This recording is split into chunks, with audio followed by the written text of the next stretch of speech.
उत्तर प्रदेश के deputy CM doctor Dinesh Sharma Ayodhya दौरे पर थे। उन्होंने सबसे पहले भगवान श्री रामलला और हनुमानगढ़ी के दर्शन किए, तो वहीं श्री राम जन्मभूमि तीर्थ ट्रस्ट के अध्यक्ष महंत नृत्य गोपाल दास और ट्रस्ट के महासचिव चंपत राय से भी मुलाकात की। इस दौरान मणिराम दास छावनी के हॉल में संतों के साथ बैठक की, अपील की कि प्रदेश में सरकार बनाने के लिए आशीर्वाद प्रदान करें और अपने भक्तों को भी इससे मतदान की प्रक्रिया में बढ़ चढ़कर हिस्सा लेने की अपील की। वहीं डिप्टी सीएम दिनेश शर्मा ने सपा प्रमुख अखिलेश यादव पर निशाना साधा। रविवार को अयोध्या जनपद के रुदौली विधानसभा में अखिलेश यादव की चुनावी सभा को लेकर कहा कि उनके लिए अयोध्या राजनीतिक पर्यटन है और हमारे लिए अयोध्या धार्मिक और आस्था का केंद्र है। अयोध्या आए थे, रामलला का दर्शन कर क्यों नहीं किया?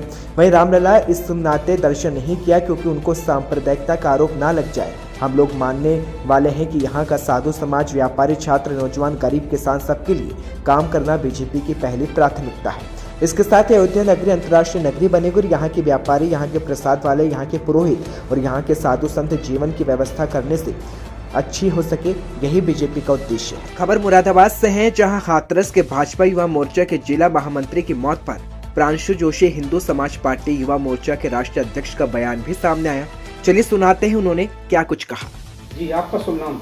जय श्री राम, वंदे मातरम। मेरा नाम प्रांशु जोशी, हिंदू समाज पार्टी युवा मोर्चा राष्ट्रीय अध्यक्ष। जी, जैसे कि सिकंदराबाद में एक हिंदूवादी नेता की हत्या हुई है, आपका क्या कहना है?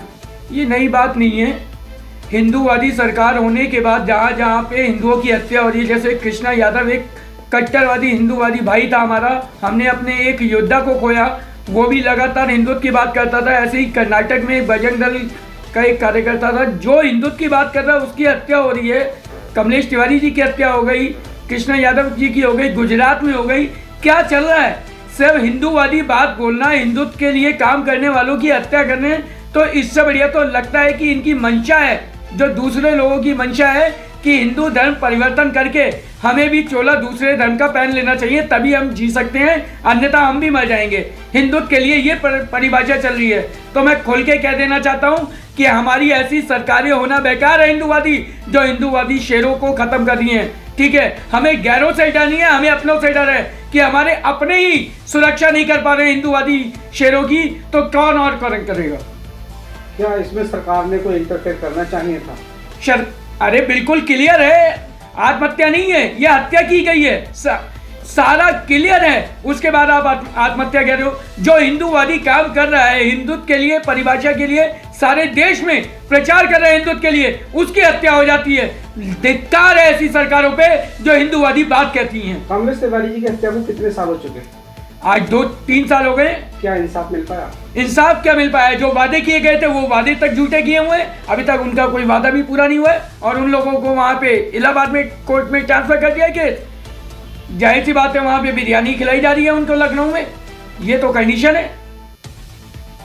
पूर्व मुख्यमंत्री और राजद के सुप्रीमो लालू प्रसाद यादव को सजा सुनाए जाने के बाद मुजफ्फरपुर जिले के कलेक्ट्रेट में राजद के प्रदेश सचिव वसीम अहमद मुन्ना फूट फूट कर रोने लगे। राजद सुप्रीमो बिहार के पूर्व मुख्यमंत्री लालू प्रसाद यादव को चारा घोटाले के डोरंडा कोषागार से करीब 139.35 करोड़ के अवैध निकासी के मामले में 5 साल की सजा सुनाई गई है। वहीं सीबीआई की कोर्ट ने रांची के विशेष जज एसके शशि ने सोमवार को वीडियो कॉन्फ्रेंसिंग के माध्यम से सजा सुनाई। लालू प्रसाद पर 60 लाख का जुर्माना भी लगाया गया। सजा की खबर सुनते ही राजद के प्रदेश सचिव वसीम अहमद मुन्ना कलेक्ट्रेट में ही फूट फूट कर रोने लगे।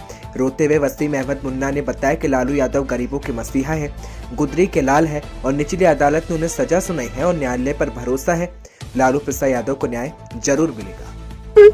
ऊपरी अदालत पर हम लोग की अपील होगी, हम लोग जाएंगे, हमें भरोसा है माननीय न्यायालय पर, जरूर इनकी बेल होगी, जरूर ये रिहा होंगे। खबर गोरखपुर से है, जहां पादरी बाजार क्षेत्र के जंगल धूषण स्थित एकेडमी ग्लोबल स्कूल में सोमवार को मातृभाषा दिवस मनाया गया।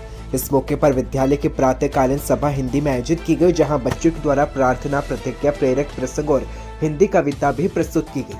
मातृभाषा पर प्रकाश डालते हुए विद्यालय के प्रधानाचार्य वीसी चाको ने कहा कि नई शिक्षा नीति के तहत सभी विद्यालयों में मातृभाषा में शिक्षा दिया जाना अनिवार्य है और इससे बच्चों में दी जाने वाली शिक्षा को आसानी से ग्रहण हो, साथ ही उनको उत्तरोत्तर विकास भी होता है। वहीं हिंदी शिक्षक उपेंद्र द्विवेदी ने कहा कि मातृभाषा से ही किसी देश, समाज और राष्ट्र का विकास संभव है और अंतर्राष्ट्रीय और राजकीय भाषा देश के विभिन्न हिस्सों में संवाद स्थापित करने में भी सहायक है।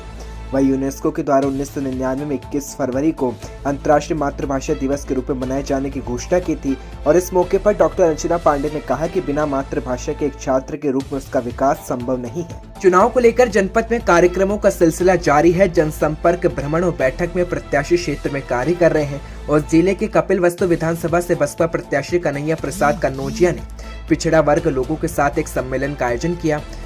इसमें मुख्य अतिथि पूर्व एमएलसी लालचंद निषाद मौजूद रहे, साथ ही पूर्व मंत्री कल्पनाथ बाबूजी के साथ जिला अध्यक्ष राजकुमार आर्य भी मौजूद थे। सभा को संबोधित करते हुए लालचंद निषाद ने कहा कि अब समय आ गया है कि सभी को एक साथ आने के बाद इस विधानसभा चुनाव में बहन मायावती को मुख्यमंत्री बनाना है और सभी वर्गों को एक साथ करने का काम करना है।